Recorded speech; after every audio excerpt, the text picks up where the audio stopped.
This is Ravens Flock Talk Podcast, coming to you every week with their thoughts and opinions on each and every Ravens game. Tune in weekly and join the flock.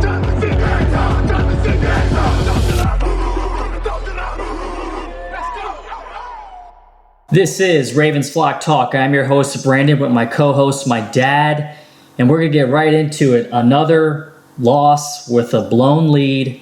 Just ugly. This reminds you of the old Ravens that we are unfortunately so accustomed to, with penalties, the fourth quarter blown leads. Really, is this a loss where the Giants beat us, or did we just shoot ourselves in our own foot yet again? Well, I can answer that question, Brandon. We shot ourselves in the foot again. We have a lead in the fourth quarter. This is week 6. Cannot believe that we're at 500 right now in week 6. Very disappointing loss. Trying to think of some optimistic things to say and build upon. Other than, we had the lead and we blew it again, and that's the name of the game. Yeah, honestly, what really upset me was just the amount of false starts. Really, the one that hurt us at the end, I think it was on Stanley, and the next play was that Lamar interception. This was all on the false starts, the defense, and really, too, on the offense as well. Is when we had the lead, it seems like we just let off on the gas pedal. We need to keep going. We need to keep going because teams now, we have a mantra now about us where even if we're up 20 points, teams feel like they still have a chance to beat us, and that is bad. You didn't see that when we went 14-2 because we were milking the clock, getting first downs, and if we scored again, it was game over. Well, not anymore. Yeah, you think of the Kansas City Chiefs, and they never die. They're always in the game, and that's what you're kind of saying is we want to be that kind of team where once you have the pedal to the metal, just stay on them. So, what was disappointing is you and I were just talking about early in the season how we had minimal penalties. And that was like the first time we saw that with the Ravens. And we didn't have any false starts. We didn't have any dumb penalties. And that was feeling good. And then this game, it just seemed from the start in the first half, we started getting these stupid penalties again. And we said, uh-oh. Yep. There was numerous ones on Moses. There was one on Ricard, one on Stanley. It's just unacceptable. We need to be on the right page. And it now, and the offense is where we really need to have things under control because we depend on them to win games now. It's no longer the defense. I know. That's what's so crazy about the Ravens now. Think about it, Ravens Nation. We always depended on the defense to hold down the fort, right? To hold down it. Here we have now the offense. We have to score more points than we can defend against. So, wow, if that's the identity of this team where we have to outscore people, then it's going to be interesting, and that's why we're at 500 right now. Yeah, it really sucks, and it's funny. I posted that we are frauds because we like to claim we're this big bad team, and yet around the league we're kind of becoming a joke. And people, your typical, some fans agreed. Some fans are saying, oh, you're a bandwagon fan. Please give me a break. I've been around here since the Kyle Bowler days. I don't know why we can't, as fans, criticize the team, especially in a loss. Are we supposed to clap our hands and be happy and always be positive? It's embarrassing. And the players are embarrassed too. You could tell on their faces, especially Marcus Peters. These guys are disgusted. And Humphrey was pissed off too, once again on the sidelines and after the game. So, listen, there's good points to what's going on with the Ravens, and we have the talent. We just need people to step up. But it's the same. You see, that's where I disagree. It's the same. Let's not be bashful on them and this and that. But it's the same thing that we've seen this team do time and time again. These are Super Bowl years that I keep telling you that we're throwing away. Yeah. And what sucks is that, I don't want to be the talk of the town, but what sucks is that nobody views us in the light of Kansas City and Buffalo. And we were beating Buffalo 20-3, and we lost 23-20. I agree. We missed the opportunity. We can compete against those guys. Really, we should be 6-0, 5-1. So that's what makes me mad. Yeah, we're and what's really frustrating for for everybody is that we were up in the fourth quarter every single game. And you know what? In this game, I don't want to jump to the end, Brandon, but Lamar has been getting a lot of heat, and justifiable, because at this level, at this stage in his career, at the end of the game, he needs to know what to do and how to do it, right? We're up by 3 points. There was no reason to panic with 3 minutes to go. And by that interception just killed us. It just demoralized us. Yeah, and I mean, we would never have been in that position had we not had that false start. We had the first down. I mean, we were literally, every time we were going forward, we were going 2 steps backwards. Right. And Lamar, I mean, I get you're mobile, but in a moment like that where you botch the snap, you don't catch the ball, now you're 10 yards behind the line of scrimmage. Throw it away. Or take the sack. Yeah. And you know. And live for another down. See, exactly. We didn't have to panic at that point. It's almost 2 minutes to go. We're up. We're in the lead. Punt the damn ball and have your defense take over. You rarely see him ever throwing the ball away. I mean, now you're seeing him. You're seeing him not take hits, which we wanted. Yes. But now it's like, dude, when the play is dead, it's dead. Yeah. You got to go to the next play. You love to hate Lamar because he's had such flashes in his game. He was spectacular, just like last game, winning the winning drive with his legs in the fourth quarter, in the last drive. This drive, similar, he could have been Superman, but take off the cape every once in a while, Lamar, and have other people step up and win the game. You don't have to be Superman every game. Stat-wise, I mean, we really that's what kills me too. Yeah. We outplay them in every category, but we end up with the most important stat, which is win-loss, and we end up on a losing end. I mean, they didn't get anything going. Barkley is their whole team, and he didn't do nothing until the end. We stopped. I mean, the game plan was perfect. We stopped Barkley, which we needed to do, and no other team had done that. And so you're thinking, okay, we're in the lead the whole game, basically until the fourth quarter, and you're saying, okay, our game plan is great. Just maintain, and we got the best kicker in the league. And all the commentators are saying that. So if it comes down to a kick, you got Tucker. Yeah. Let's talk about the positives, though. Some of the positives, Brandon. What I wanted to point out is Drake. I mean, he stepped up. It was good to see. So now, you got J.K. and you have Gus coming back. And now, our third running back will be Drake. And he really showed a lot on this game. And we were wondering toward the second half, Brandon and I, where's J.K., especially in the fourth quarter. And then the news that comes out that it looked like his knee got hurt a little bit, or as they call it, I think, weak. His knee was weak, whatever that means. So hopefully he's okay, and he's practices all week this week. But it was good to see Drake step up, and Likely. What do you think? Yeah, Likely had a couple catches. Really, it wasn't a lot of guys. I mean, you had Drake, Andrews, of course, was being Andrews, but it was just turnovers and Drake. I mean, tight ends. And Drake. Yeah. Really, there wasn't anything else to highlight. Because without Bateman, who was trying to get to be our main receiver, now with him out. Who's there? Duvernay was non-existent. And what's crazy about Duvernay was non-existent on this game, basically. Do we even have wide receivers on the field? I mean, let's be honest. Yeah, they didn't do anything. They didn't get open. They barely had any catches. I don't understand. Brandon, it's becoming a joke. Our wide receivers, why they can't get open consistently like some of these other receivers. It's becoming a joke now that Lamar doesn't like wide receivers. That that's the joke that's being thrown around. And as a Ravens fan, how can you argue it? Because the stats are what the stats say. It's why Hollywood won it out. And I'm just sick of this organization when it comes to receivers.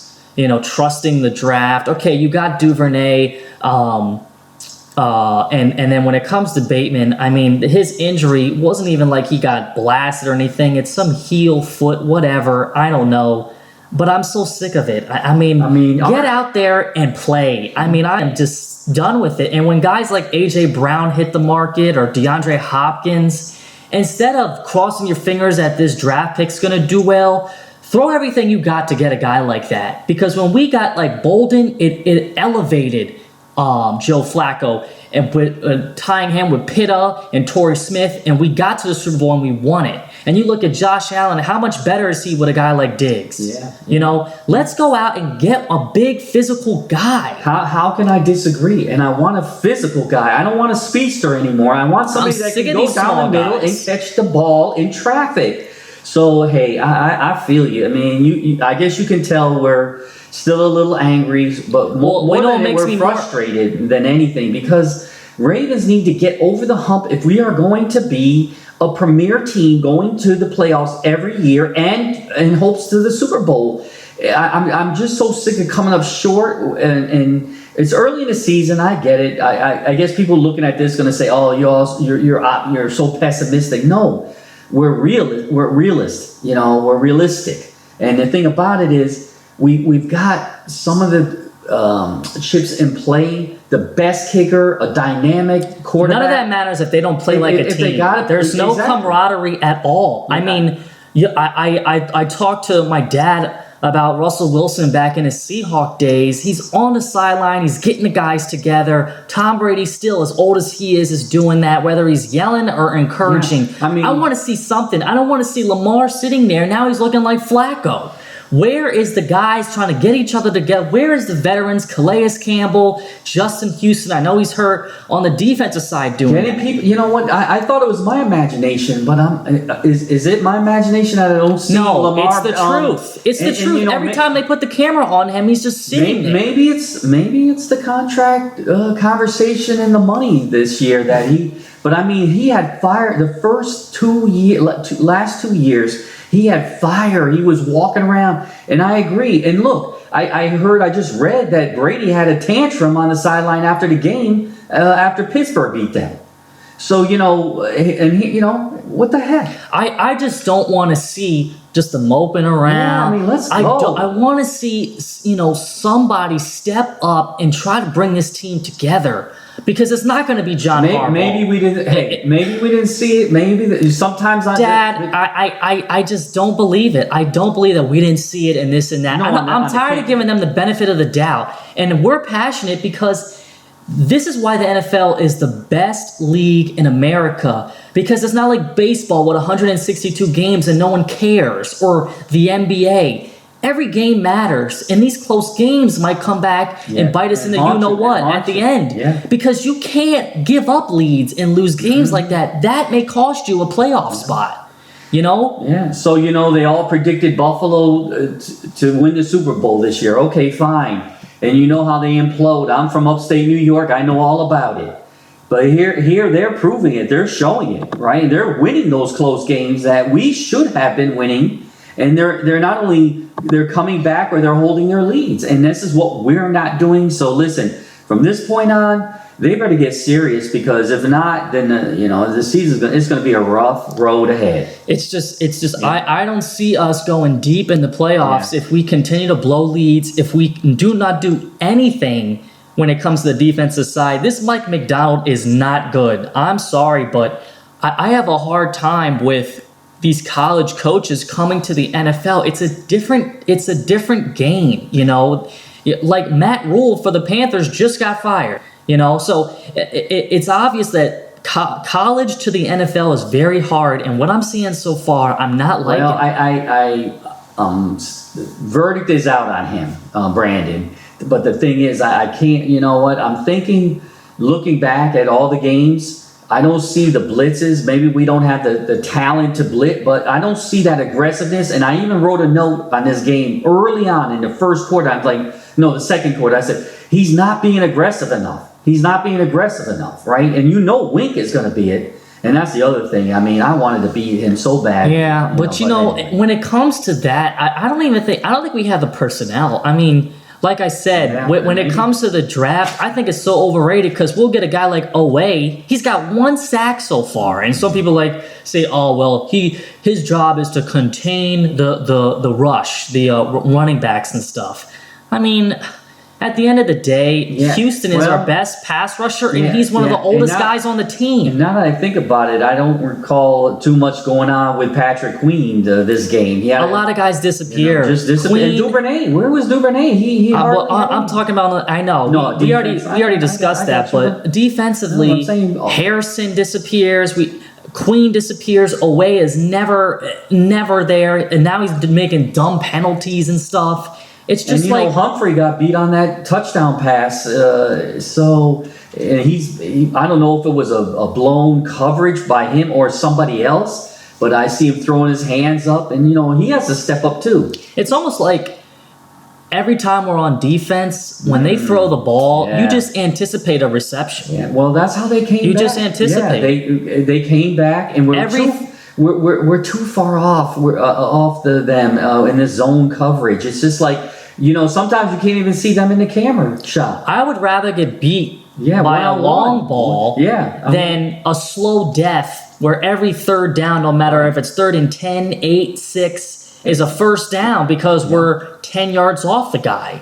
I would rather get beat just with a long ball, 50-50, or if you just get burnt, then hey, props to that receiver. Yeah. They always say Marcus Peters and all, we have the best corners and all this. And so go one-on-one. Take a chance. Yeah. Take a chance. At this point, what do you have? You have a lot to lose because we're still in this season. Go ahead and blitz and then take a chance one-on-one on coverage. I don't know. I don't know what's it going to take to get a premier rusher on this team. We haven't had one since Suggs, and we got Jason Pierre-Paul. I just was thinking about him. I didn't hear his name called. I just was praising him with the Cincinnati game. Yeah. It's like he disappears. We don't have a consistent guy every week that we can depend on, like a TJ Watt, So that's what frustrates me. And to switch back to the offensive side, we mentioned receivers, and just today we're hearing talks that we're interested in Deshaun Jackson, 35 years old, small, skinny, like we just mentioned. Yeah. I mean, what about that Shamar Bridges guy? In the preseason, he had the long dreadlocks. He's like 60. He had the nice catch in the preseason game against Tennessee in the corner. He could go up and get balls. We need a guy like that. Yeah. I don't know what happened to him. Well, he didn't make the team, but I'm just saying he should be on the practice squad, I would assume. In terms of his attributes and his length, he's the perfect guy for us to mix with our speedsters like Duvernay and Bateman. And then you got Andrews too. Now you have a mixture. It's not everybody is short and small. And I think we just need a physical receiver at this point. And they need to be at least 6'2", 6'3", and 230 pounds physical. Because we love speed. Okay, we see what Days can do, but still, let's get a physical receiver that can have good hands and be a like Andrews, right? But have some speed. Yep. So anyway, just to put it in perspective, week 2 we were leading 35-14, we lost 42-38. Week 4 we were winning 20-3 against the Bills, we lost 23-20, and now the Giants leading 20-10 and lost 24-20. So it also shows you too, the final score is really what we put up is close to what we had in the middle of the game. It's like we don't keep the pedal to the metal and keep going offensively. And we put a lot of pressure on Lamar, but at the end of the day, he is the quarterback, and it's the most important position. And with this team and how we're structured, he damn near has to be perfect. And that play is just inexcusable. You cannot do that. You just have to know the situation. And now he's in the league. How many years? 4 years now? 4, 5. This is 5th year's option. So now you to go to the next level. You've seen, Josh Allen and his progression. Now, Lamar, it's your time. You want the big contract. So that's why we're hard on you. I understand you're not perfect. You're not Superman. We're not the Ravens fans that blame him for every loss. No, he had some spectacular plays. Look he kept some drives alive with 25-yard runs. Of course, he is dynamic. Nobody can question that. But know the situation, Lamar. Yeah. You know, and like Brandon said earlier, we love the fact that he's running out of bounds. He's actually sliding now, so he doesn't get hurt. Yeah. In the beginning of the year, his accuracy, his deep ball throws by were the way, great. that throw to Andrews, perfect throw in the corner of the end zone. Yeah. Perfect. You wouldn't have seen that, earlier, 2-3 years ago. No. So we see your maturity. We're not blaming you, Lamar. But my God, you're the leader. You have to know every situation. Unfortunately, how much time's on the clock, timeouts, all managing it, knowing what to do when with every position, not only yours on offense. Yeah, it's just upsetting because sometimes you do see the inconsistency, and for some reason I noticed too in previous years, as soon as he has like that bad game, it takes him a while to get out of the hole. And Cincinnati was his first really bad game this year, and now here's another one. And so if he doesn't show out against Cleveland, who is struggling, then we're going to be worried. And he's going to be worried too when it comes to his contract. So Brandon, I'm the old guy, and when I look at things that are happening after the game on social media, I see that he's tweeting again, right? Because this does affect him. And he's responding back to tweets, right? And just to your point, because this is a new day and age, right? So he needs to get off of social media, stay focused, and go to the next game. And now the next game is critical in our division. So here we go. This is just an awkward year. You look around the league, and I mean the Jets are talking about Super Bowl. And the Eagles, the Cowboys, the Giants, these teams that have sucked for 10, 15 plus years now are getting cocky. And for me personally, I feel like if you suck for 20 years, you need to stay humble. Stay humble, and also, I want you to continue stinking because, to my opinion, it's just like you're not worth, this whole turnaround. That's why I can't stand Kansas City with Trent Green and the Gonzalez days and Priest Holmes. I mean, they were irrelevant. They were a non-factor. It's just amazing the turnaround. That's a good point because all these teams that were in the bottom tier, now they're in the top tier. You don't hear anything about Green Bay, the Rams. No, you're not here. Cincinnati even is not relevant right now. Well, they are. They are, but I'm just saying. But I'm saying they went to the Super Bowl. Exactly. But historically, they've been nothing. But you know what? To their credit, they turned it around, and it is what it is. That's what happens for 5 years. You get the number one pick. Yeah. Okay. Or the number, first picks. Yeah. So hey, it is what it is. It was disappointing. We're still optimistic if they can get it together, play as a team, like you said, Brandon. Play as a team. Get some cohesiveness, and this defensive coach. That and also the trade deadline's coming up. We need to make some moves. We're talking about this DJ Moore guy from Carolina. That's who I'd like to get. That guy, forget Deshaun Jackson or some defensive pieces like Ravens fans. I loved LJ Ford. And our linebacking core is wishy-washy. But we got Bowser coming back. We got Ajabo, hopefully. So let's see with these guys coming back. Hopefully Houston comes back. But there is no excuse to lose to the 2-4 Browns next week. We have got to go out and show out. Yeah, we got some pieces coming back, both on defense and offense. These guys need to stay healthy. It almost seems like a guy like Ray Lewis, you would have to drag him off the field, and it doesn't seem like that anymore. I don't get it with the Ravens and these injuries. Preseason, okay, they didn't have hardly any practice and no hitting, so we got through preseason because last year was a disaster. Yeah. So it's time to pick it up now. But these guys seem to get hurt all the time, and especially our premier players. So hey, I don't know. And listen, and from here on out, we need to take the referee out of the game. We need to take it. I want to end on this talks, not just with the Ravens, but league wide, because you keep it close, they are going to hurt you. That Marcus Peters interception was not a pass interference. Yeah. It kills us. It kills the defense because you work your butt off and. You finally get a turnover with this defense, right? You're like, finally. And then you get a call for a pass interference. You got to take them out the game. I say this to Brandon all the time recently, watching football, any game. It's like the refs are dictating these games, and it's making it hard to watch. You almost expect it in a close game. You expect the flag to come. Yeah, so like Brandon said, I mean, you got to be up by at least 10 points, 14 points to make it a non-issue with the refs, because you never know which direction they're going in. Yeah. And crucial third down. It's ruining the game, and I wish they would stay out of the critical situations, especially at the end of the game or end of a half. Something critical. They always throwing some flag. Look, they picked up flags on this game. Oh yeah. After they talked, because it was BS. It's you know what? They're so quick to throw the flag. Yeah, and then all of a sudden, and then they got to talk about why they threw for 20 minutes, and they pick it up. What do you think?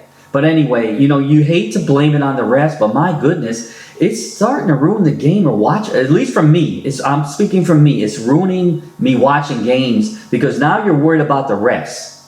Yeah. And when you start worrying about refs, and not just Ravens, all the league, and it's been a problem, and they need to address it. They really need to address it. That's my personal opinion. I totally agree. You have to take them out the game. It's almost like in boxing. Don't leave it up to the judges. Yeah. You got to knock out the dude, Yeah. because you might lose on a split decision. So that's how I feel about it, and the Ravens have to do that. They really have to do that. So offense and defense both need work. Now the offense is lacking, and let's hope that they can pick it up. Yeah. Against a Cleveland team who really is like the Giants. Chubb is their guy, and that's about it. Yeah. If you stop him like we did Barkley, now you have an 80% chance to win, which we did in the fourth quarter. And we somehow blew it. And we blew it. So it's like, even if you stop their guy. They talk about, what makes me laugh? They talk about statistics in the NFL now, going by statistics. Well, you had 80%, 90% hardball to win the game, and now 10% you blow it. Yeah, because your premier quarterback makes a bad decision at the end of the game, and he got stripped. The old heads, whether they're a coach or a fan, are not a fan of analytics. They're a fan of the naked eye. And what does your eye see? How is the game going? What's the flow? What's the momentum? Yeah. That is how they like to view a game, and that's how we like to view a game. And it just shows that even if we stop, for instance, running backs, if they're your star guy, we're not really afraid as Ravens fans of that, because we can stop the run. Yeah. But when you have to go against a guy like Stephon Diggs or a Tyreek Hill, you're afraid of that, because our secondary receivers have beat us for years. More than running backs. I mean, so it's we've never been a good one-on-one player, man-on-man, I should say, not one-on-one, man-on-man.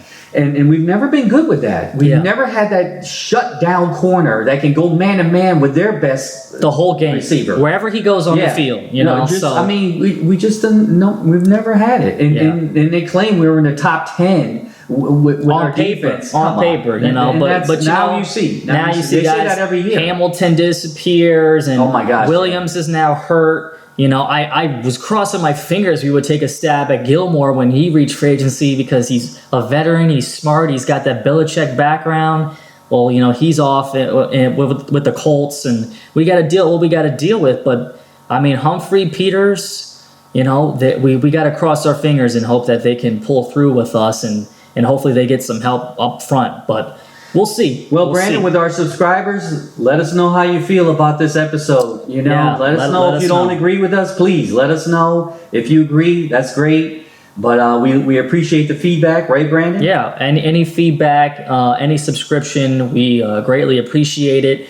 It makes it interactive for us, because we want to hear your opinion. Because we know, me and you know how we think. Yeah. And we're typically on the same page. During a game, I would say, for those of you, because you haven't seen them, obviously, but we kind of butt heads more than we want to hear. After we kind of calm down and assess the game, we're typically on the same page. So it's not like we're purposely trying to agree with each other, but we generally have the same opinions, because we've seen this team year after year, and win or loss. So this is why we do it. I mean, father and son. I've been watching games with my son for forever. Watching games since he's been 3 years old. He's been going to games. So this is what it is. We love your feedback. This is the star right here. He controls and does everything. It's funny now with the podcast, and we'll end it in about 30 seconds. But it's funny with the podcast is you now remember things a little bit more vividly, at least from my experience, because you know what you said last week,